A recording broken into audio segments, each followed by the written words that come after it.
Hello and welcome to another episode of Avanade Energy Insights. Today on the podcast, I've got Phil and Flo from Previse. Thank you, Phil and Flo, for coming to speak to us. Shall we start with an introduction? Perfect. Thank you, Tara, and thank you for having us today. So Phil Reynolds, I lead sales activities for Previse. I've been with the business a little over a year, but have around a decade experience in and around the energy industry, specifically focusing on energy trading risk management software. Great. Hi, my name's Flo. I head up solution consulting at Previse Systems. So I essentially kind of bridge the gap between product and customer in our pre-sales activities. So it's a lot of understanding requirements, understanding pain points, and demonstrating our solution and showing how it can help people meet their business goals and how it can be implemented in their trading landscape. Perfect. So we've got two trading veterans, fair to say. The wrinkles are showing. Shall we start with who are Previse and how did they get formed and why? So we've actually just celebrated our 5th birthday. So we're no longer the bleeding edge, more like leading edge pioneers, I would say, which is a nice position to be in. So we founded in 2019, and the vision was really to take everything that we've learnt over the last few decades of experience within the team and apply that to today's energy markets, right? Even if you look at that 5 years that we've been active, a lot has changed in the world, and the energy industry is probably one of those which is adapting and changing the quickest, right? If we look in our normal day-to-day lives, 30, 40 years ago, we were using fax, right? Now we're using Slack and Teams, right? We expect instantaneous responses from our colleagues, and we expect the same from everything else we do in life, right? We also expect, instead of using multiple machines, we have one iPhone and we do everything from one place, right? So taking that concept, Previse was founded and the vision was established that we would build a solution that meets these needs for today's energy markets, but also the future needs. So producing a solution which is flexible enough that we may be able to adapt as the markets change. The only thing that is a constant is change, right? And I think we're going to see a lot of that in the next 30 years ahead of us. So we need to build an architecture which is capable of handling this real-time responsiveness that people want. The large data sets that we see growing year on year, right? Especially when we look at the renewables market and how it's evolving. And then, we have to be able to know the unknown, so to speak, to produce a solution which can adapt to future unknown markets. So that's where we started with a vision. And we have an amazing team. I think we're around 70 at Previse now, some based or mainly based in Switzerland, myself here in the UK, but spanning across the Nordic region into Central and Eastern Europe, and more recently into the US as well. Excellent. So that's growth. That's phenomenal growth over 5 years. Congratulations. That's very interesting that you mentioned about the change that's coming in with the energy transition and how customers are trying to find a solution which will help them in that evolution over the next 5, 10, 15 years. And it's a fair point, Phil, that these ETRMs of yesterday are very reactive, and in some cases I find bandages of just making the capability work, right? And having a clean slate to build a new product. And talk to us a little bit about, what was the first product vision and how did the first set of functionality emerge from that? Yeah, I mean, when the company first started out, you do rely on having these early adopter customers that will, take a leap of faith and help you build the product. And actually, the first sort of area that we identified where there was somewhat of a gap in the market, i.e. there was no product that was really built for purpose for handling that particular product, was GOOs. So for the guarantees of origin, the deal capture itself just looks a bit different. There are different attributes we have to take into consideration. So the production period that certificate covers, the expiry dates and how these certificates, the actual delivery itself is managed, so from an inventory perspective. So a lot of other systems, I think, people maybe try and sort of wedge it in, try and make it work, or they end up just being handled in Excel. So we, at that point, had this, like you said, blank slate, and we said, okay, let's start with GOOs. I think we had a customer at the time as well that we were capturing PPAs. So the product was actually built originally for these renewable products, and then since then has expanded out to cover way more, more of the standardized instruments that you're trading on the exchanges, also things like capacities. But it really started out at the beginning for renewable products.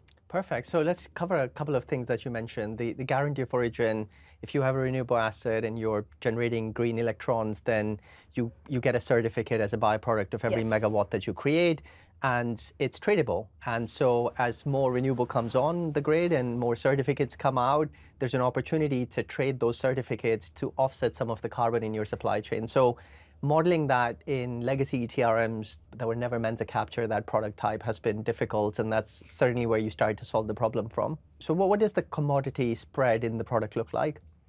So we're currently covering your typical power, gas, and emissions. That's both short-term and long-term in one product, which is historically an issue for most ETRM vendors, due to scalability and performance, or due to different requirements from the two sides of the business, right? So, currently power, gas, and emissions, short-term, long-term, all the way from PPAs through to some algorithmic trading with some of our customers like Trafigura in Denmark, Norilsk Energy Trading. And then we cover also a range of types of customers, right?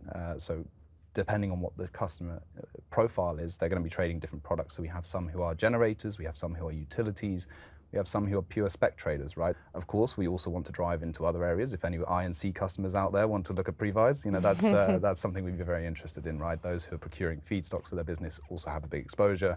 That's an area that we'd like to look at as well.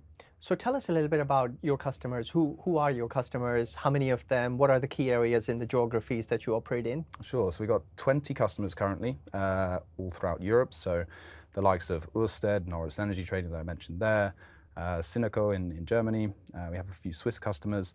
With yourselves here, we're implementing at Cefe in London. And like I said, it's a diverse range of types of businesses. Due to some of our personal relationships, we started off in the Nordic region. We have a fair big customer group in Denmark. We actually hosted an event there last week, and I think we had about 70 participants, so that was awesome. Along the way, we like to have a bit of fun, so we do run a few events around the world, and they typically are super fun. We are heavily focused in the DACH region, obviously being a Swiss business. We have a lot of business, and we're growing rapidly there. And then the next ambition I think I hinted on was that we will do a product launch in the US as well. Brilliant. So when we talk about ETRMs of yesterday and ETRMs today, I remember back in the day, there used to be this big exercise of architecting what was needed, and then sort of expecting something will come back in 6-8 months, 12 months. Perfect. How do you bring customer centricity into Previse? How do you engage your customers? How do you bring them on in the journey and get them to build the product with you? Yeah, and it's kind of a great question, because I don't believe we would have got the product to where it is now without working or collaborating very heavily with our customers. So these days, like I said, our product coverage is obviously much greater than it was at the beginning, but the way that we have always operated, and at the same time, obviously keeping some boundaries about, what is important to be part of the core product and how we handle these trades versus what is actually custom to you as a business, or things that you need to implement because of, like Phil said, you're a different type of trading organization, you want to use this data differently. So the way that we go about it, and as we will continue to go about it as we expand out into more commodities, is working with a customer. We do this thing called a trading go live and a platform go live. So this is very much used when we're onboarding a new product, maybe it's a new commodity of a specific trade type. And we work with the customers, the product team, the development team, and the customer are collaborating on the requirements, and this is maybe before they've started trading it. So in theory, and we think we know how this will work, we know how it needs to be captured, we know how it needs to be reported, we know how it needs to be settled. Thing is, then when they actually start trading that, so we call that actual sort of trading go live. The product is ready to be managed in the software. And then once you start actually trading it and seeing, so I like to say in real life, how this product behaves and how it's appearing on the statements that you're reconciling against, and how you want to use that data maybe within your own tooling, naturally there are things that come up. I remember when we implemented JAO, there was definitely some things that were a bit different to how it was described on paper, let's say, versus how those products were actually settled in real life. So, and that's where you really have such a benefit from being a cloud-hosted application, because we can release fixes, we can release changes using continuous release. We can use things like feature flags. So when a customer is testing said product, maybe we don't want other customers yet to have that functionality, so we can control who is actually testing it. And then once we get that feedback, and then, okay, maybe we need some more code changes, bug fixes, then the customer says, yep, this is actually now to me fully, we've made the changes I need, I can fully use this, I can trade this product, it goes all the way through the trade life cycle, and I can integrate it into everything else. It is then platform go live. So that's kind of the way that we approach, especially when onboarding new products, how we collaborate with the customers. Because like you said, if you try and do it without a customer, you just try and even just read what is available on the internet, these things, they just behave differently in the actual, real world. Amazing. And Flo, I want to go back to your comment around the JAO. And JAO is used for buying capacity. Yes. So from an auctioning perspective, right, you participate and you'd secure a capacity. And if you're trading, for example, on the interconnector, you could use them. Makes it easy, more consolidated. And then there is EPEX, there's Nord Pool, right? All of these are trading exchanges. And a lot of that historically has meant that when a new trading platform has been thought about as a big exercise of building these connectors, right? These data integration platforms that will capture the trades, bring them into the systems.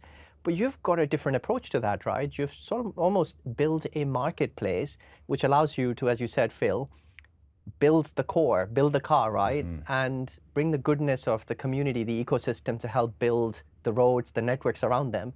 Do you want to talk to us a little bit about this unique USP of yours with the marketplace? Yes, I would love to. So I think to describe how we can actually facilitate an app marketplace, I have to sort of describe how the app framework itself works. So as we've sort of described, our focus as a software application is core trade lifecycle management processes, obviously built on a modern tech stack, and all the advantages that come with that in terms of being able to access all of this data through any point of any of those processes I've just mentioned via API, via events. But of course, every single company is going to want to have specific customizations or integrations that maybe are specific to their organization or general ones like Trayport.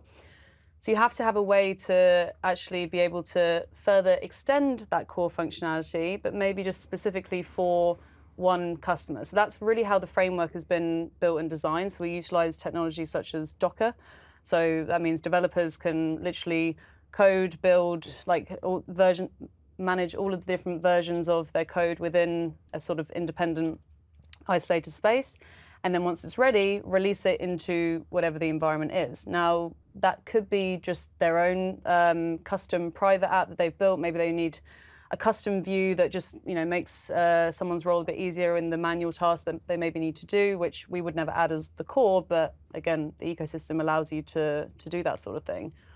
Or alternatively, you can build and package up said app and you can market it in our app store. So it could be functionality that's a lot of people would actually benefit from, such as, when we talk integrations, of course, you have interfaces from Trayport, price interfaces from EEX, but then you also have custom functionality such as position automation. So actually allowing customers to set rules as to, okay, I want to automate my book transfers and I want to define all these parameters, which again, we believe sits as an app because it could be that actually there's different ways in which people, I was going to say different ways that you skin a cat, but I don't know if that quite applies. But the point being is that we don't want to impose business logic on customers. We want to give them a framework where they can actually, code that business logic that's specific to them. Or if you're a developer or a company that wants to actually build apps for others, you use the exact same framework, but you then just market it in our app marketplace. Flexibility is so key, right? So is time to market. So is the ultimate cost per trade as well. And the more you end up with, large implementations that you need to manage yourself, it starts to erode into your margins of the very skinny, thin margins that exist in today's world as well. So that's really pleasing to know that you provide that kind of flexibility with the marketplace, the reuse, the extensibility, the modern platform, which is very, very different to the era that's just gone by. Yeah. Yes, for sure. I think Phil and I spend majority of our time at work actually really trying to explain and also educate people on our concept and why it works and actually why we are different. Whereas usually when people are maybe going out and procuring software, they're still using a sort of checklist that is actually kind of built on ETRMs or systems that were built many decades ago, and we have to sort of explain we're different, but there's a reason why, and this is why it works. Yeah, absolutely right. It's kind of outdated way of purchasing software, right? You're running down a list rather than seeing it as you call it a platform, not a system, right? It's a platform on which you can build. The same as your iPhone is completely useless if you don't download the right apps and utilize them in the right way. We have some customers who are absolutely brilliant at understanding this concept, and they've done some really cool stuff, which then is giving them a competitive advantage. Yeah. It's utilizing the framework, but developing and deploying code that applies, let's say, unique functionality that gives them an edge. Yeah, it's the IP that you build on top of the platform rather than build the functionality of the platform. And that's not distinguishing yourself from your competition, right? So many times we've seen customers trying to build an ETRM themselves, and you're like, there's no point doing that. It's going to cost you a lot of money. So if we look at PPAs, right? Now, PPAs themselves are becoming such a key opportunity area for power trading companies, where they're looking at negotiating these contracts and then delivering the contracts, but also trading them in the short term. So power purchase agreements with renewables coming in is starting to see more uptake. How would a power purchase agreement be modeled in your system, given it can be of so many different types, right? You've got your floor types, pay as produced. In the UK, we've got CFDs. You could have corporate PPAs. So talk to us a little bit about how is the product adapting to the PPA market, given there's such a big push and uptake in that trading arbitrage? Yeah, and that's a great example of where even the way that I'm going to stick to, I guess, how we've structured trade capture, because that does then flow into all those other processes that I described. But we've really made sure that we can capture the main contractual elements of those kinds of deals. So with PPAs, like you said, you can have pay as produced, baseload. I mean, even just on the volume side, you need to be able to be importing and managing and reporting on and settling against different versions of time series data. And those time series could span for years and years and years, and you may need to apply formulas on them. There may be specific rules in the contract. Same on the pricing side. Actually, the price that those contracts settle against, maybe it's based on a complex formula. So within even just our deal capture, you have those kind of core parts that make up a trade. What is its quantity structure? What is its price structure? What commodity is it, et cetera. So that's really the way our customers have been able to model those sorts of deals, is definitely getting the core elements of the contract in. And then, like you said, it is a bit more of a non-standardized area of the market, which means, and that's where you need the ecosystem framework, because there is likely going to be a need to add some sort of customization, whether that's on the deal itself, whether that is hooking in a model into the reporting engine. That's where you really need that flexibility, like you said, and it isn't on us to try and add all of the possible capabilities that people are going to need into the core product, because that's how you end up with a lot of technical debt and a software that's not really fit for purpose. So that's really the clear distinction, is what are the core parts that you just need on the actual modeling of this contract, and then what is then something that's more suitable to fulfill via the ecosystem. And this takes us back to where we started this conversation, where we've tried to build a solution which meets all needs, right? So both short-term and long-term. I remember the days when you used to have to carry a work phone and a private phone, right? Now, many companies have been doing this in the trading world for a long time, right? The short-term team would have a very different system from the long-term team. Right, and this, we've talked a little bit about the high-performance environment from a technology perspective, and now we've talked about how we handle time series data and use the ecosystem to allow you to be flexible and get creative, get exotic with the contracts you want to sign, right? We believe that we have a system that offers that from a technology and from an ecosystem perspective, right? So just on the PPA topic then, right? Like very much you do your PPA, you have your P50 forecast, and that's out of the door when your first real forecast comes in. And then the forecasts come in large volumes very, very quickly. What are some of your big PPA customers? What kind of volumes are you seeing there? And is the product scaling as you would expect? Are you able to witness that growth with your customers? Yeah, for sure. I mean, one thing that's interesting, obviously I said at least when I joined the company and we first started building the product for PPAs, I can tell you now that the way that we captured them back then has changed as to how we are managing that now, because we absolutely learned through that experience that we needed to change up how we were managing those time series. Like you said, it's not just one time series for 10 years. It can be multiple versions coming in at various different frequencies through the day, and then customers needing to model maybe thousands of those time series, depending on what they're trying to model on the asset level or on the trade level. So I think there was definitely some lessons learned in the beginning, and then now I think that has really resulted in us having a very, very sophisticated time series component. It is for sure my favorite one to show off and demo whenever we speak to people. Showed off very well at eWorld last year. I can't be stopped. Yeah, true. No, eWorld, it was a big focus for a lot of the customers. As I said, we're no longer on the bleeding edge in this area, right? We've collaborated with Norilsk Energy Trading, with European Energy, with Ani Energy, and there's existing customers who have gone through their MVP or phase 1, and phase 2 and 3 is also to implement PPAs. And we're now in a position where we can confidently say that the product does scale to handle high volumes of PPAs, and also allow them to become to get quite bespoke and start getting creative, which is what everybody seems to want to do now, right? Indeed.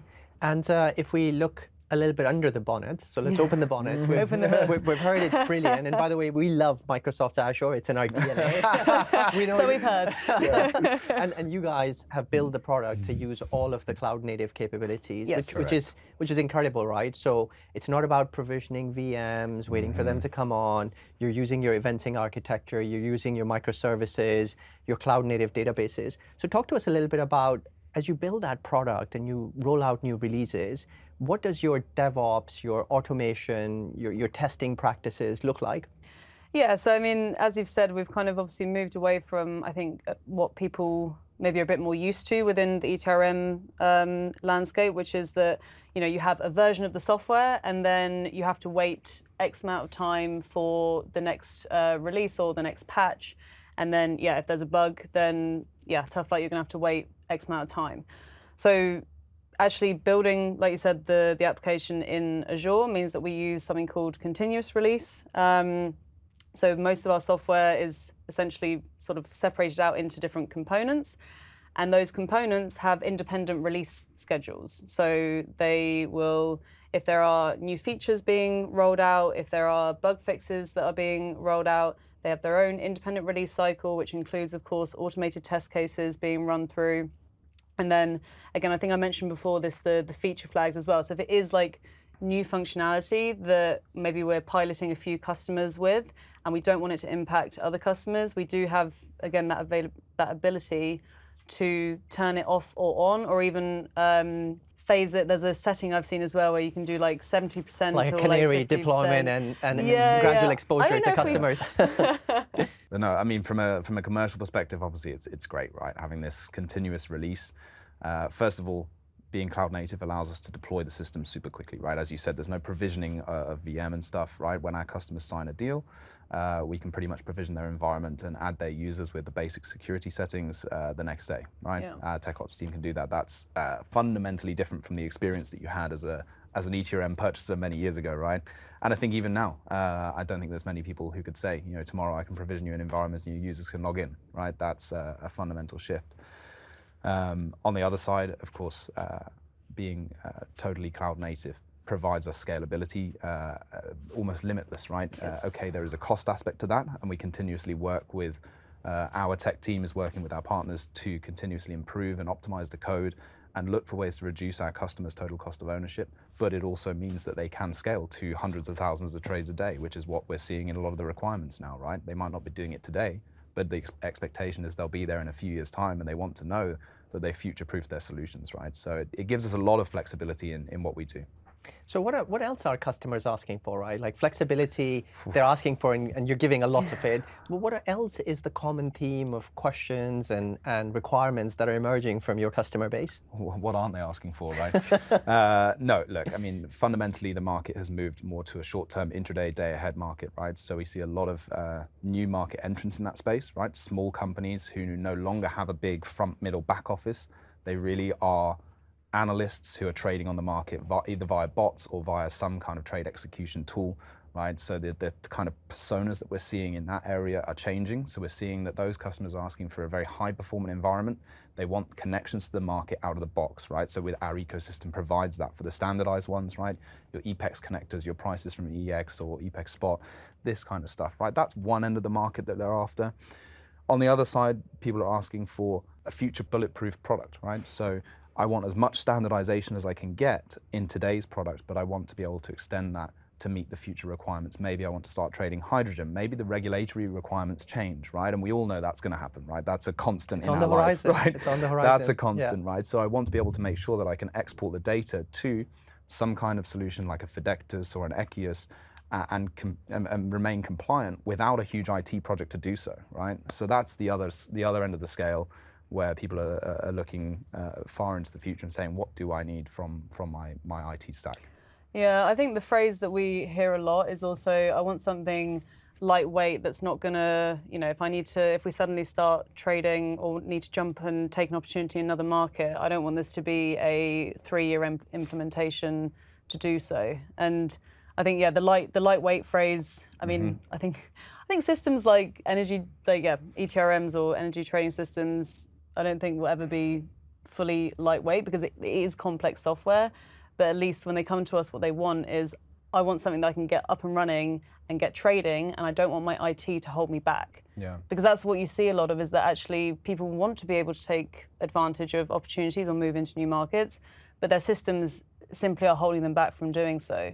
So I think the sort of quick up and running implementation is always a big demand, which again, I think as Phil described earlier, it does depend on the profile of the customer. Obviously, a greenfield implementation is simpler in many ways than a brownfield, but we at least try our best to support them with both. I think on top of that, right, this industry is notorious for having its challenges in implementation, which leave customers feeling very locked in, right? Who now buys anything into perpetuity? No one, right? ETRM systems in the past, even 10 years ago when I first started in this sector, you made a one-off large purchase. You made a one-off huge investment in implementation.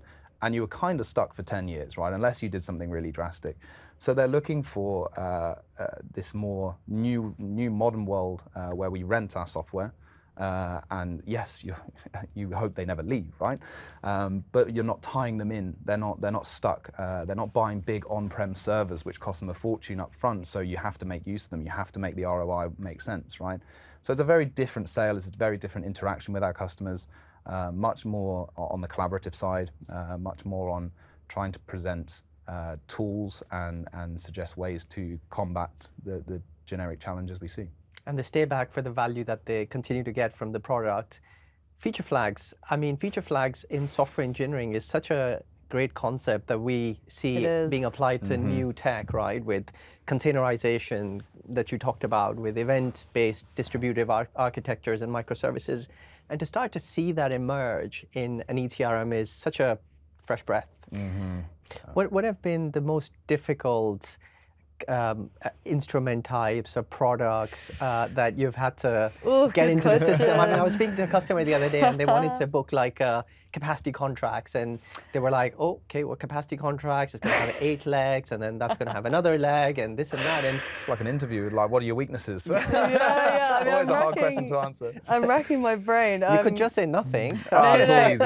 I definitely, I mean, this is from my perspective, I've had the opportunity of seeing really how you build a system like this from scratch. So when I joined Previce was pretty much when the development of Coral started. So I've definitely seen the challenges and hurdles that you can come across that aren't always expected. But capacity is definitely an interesting one, because I think I gave that example earlier. When we actually built that product, we again, like you said, we had to take into consideration things like the quantity adjustments, how these things are exercised when you have capacity that is, use it or sell it. So, if you actually physically nominate that capacity, but then you don't use part of it and it's in the money, there is some remuneration from JAL.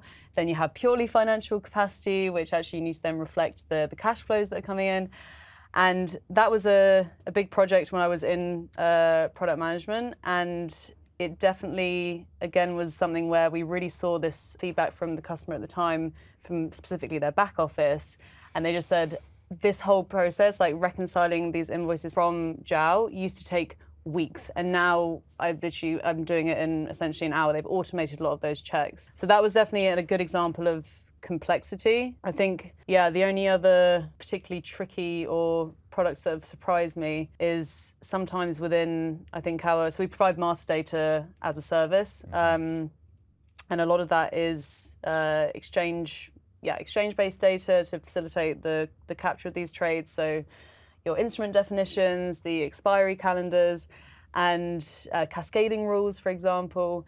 And it is crazy sometimes the difference between how even the exchange themselves describes said product and actually what the reality is, and then trying to actually figure out, oh, okay, actually we didn't foresee that, but let's go back to the drawing board, see what needs to be changed, and then product make a plan about how we essentially fix something that we couldn't have anticipated, because on paper, this is how we were told it would behave. In reality, slightly different. This makes a big difference for our customers as well, right? This master data as a service concept, right? This means that anything that's traded by one of our existing customers is already available within the solution, right? So if you then become a new customer, want to trade the same thing, it's simply activating that master data.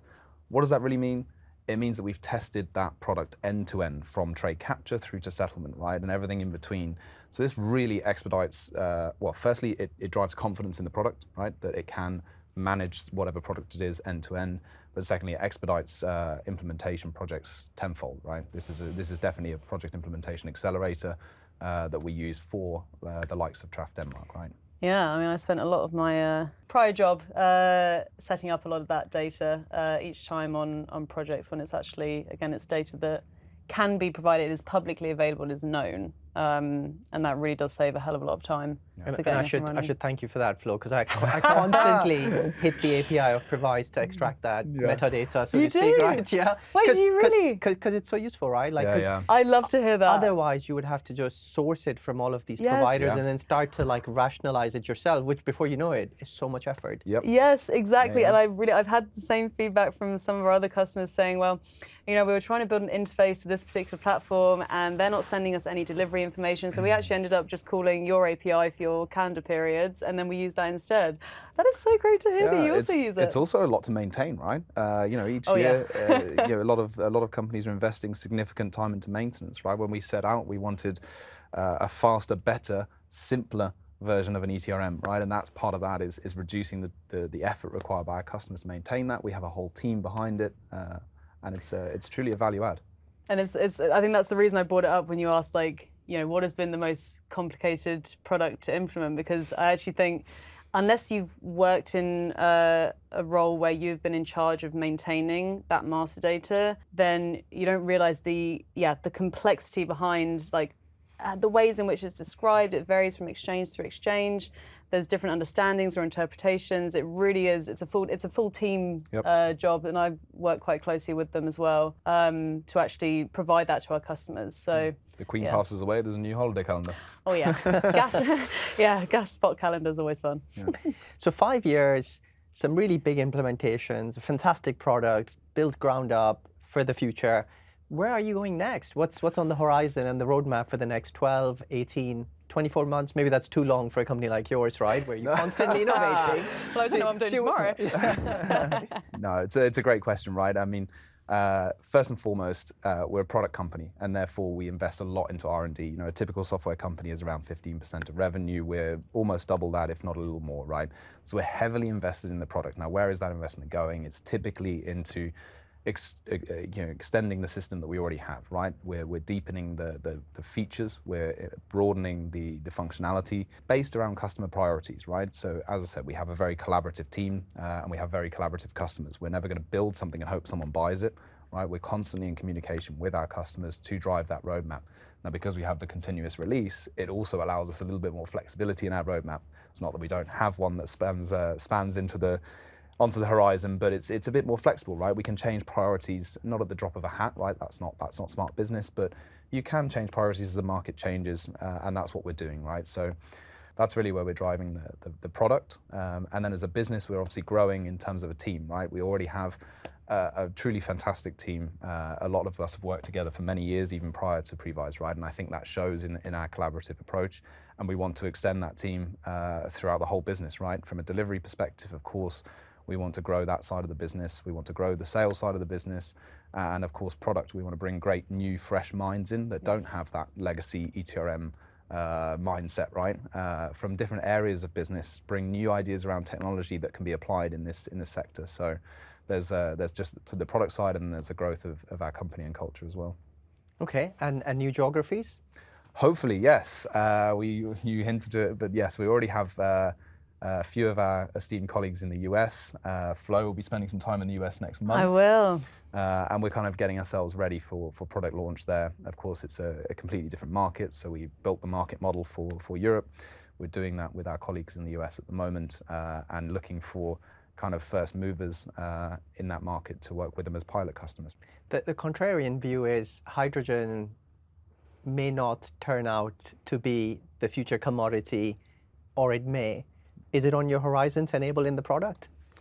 I think our stance with hydrogen is that we will build the product for it in collaboration with the customer trading it. So it really goes back to what I was describing earlier, where we're keen. Like if that is a market that is going to be on the horizon and we have customers that are trading said product, we would absolutely love to adapt the software to ensure that it can handle that properly.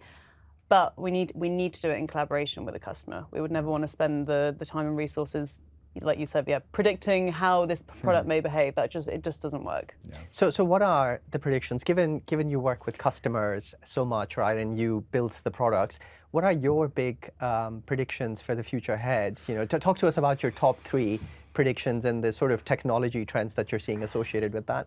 Yeah, I think Phil sort of touched on this earlier in terms of an increase of these companies, that there is a lot of obviously talk around algo trading, and we were talking about viewing your position earlier, and generally a lot of the time actually with more modern companies that are more like a tech company that trades energy, it's a machine that needs to know your position rather than a human to look at a position screen and take action. So I do think there will be this increase again of more participants in the market, which are maybe much more lean organizations. So very much trying to be fully like data driven. And yeah, like you said, it's more around traders and data engineers rather than this classical, front office, middle office, back office. I also think there's even we had this summit this year in Bulgaria, and everyone is obviously talking about AI. We love generative AI. I love using Gen AI for everything. So this is something that definitely, people ask us what's happening with AI? Does that impact how you're building things at Previce? And whilst it doesn't directly, i.e. I'm not going to say, oh yeah, AI is just going to be integration into product and it will just think and do all your trading, everything for you. But would be nice if it did. That would be great. Although we do need users for our commercial model. Oh, true. Yeah. Sales aren't going to like that. Can you sell licenses to machines? I don't know. So they have a bank account?